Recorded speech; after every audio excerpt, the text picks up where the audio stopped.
من همینجا به همه شما مردم شریف قول میدم که آب لوله کشی به همه برسونید. آب که چیزی نیست، من به شما قول میدم اگر رأی بیارم قول میدم آب معدنی لوله کشی به همه برسانید. لیاقت شما خیلی بیشتر از آب معدنی است. من اگر رأی بیارم قول میدم کوکاکولا و پپسی لوله کشی به همه برسونیم.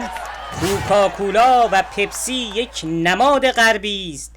من اگر رأی بیاورم قول میدهم نوشیدنی ایرانی دوغ خنک گازدار را به همه خانه ها لوله کشی کنم.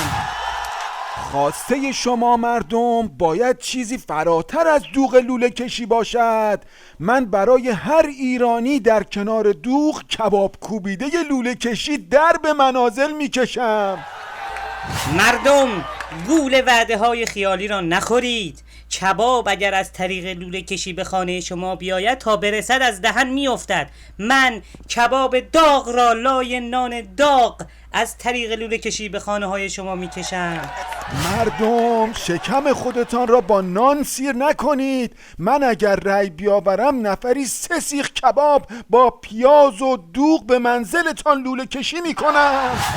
مردم ما که نباید فقط کباب کوبیده بخورند. من اگر رأی بیاورم در کنار کوبیده هفته‌ای 2 بار هم شیشلیک و چنجه را از طریق لوله کشی به درب منازل میفرستم. جان، شیشلیک و چنجه؟ حالا که اینطور شد هر کی آبگوشت لوله کشی میخواد به من رأی بده. زرش پلو با مرغ هر کی میخواد به من رأی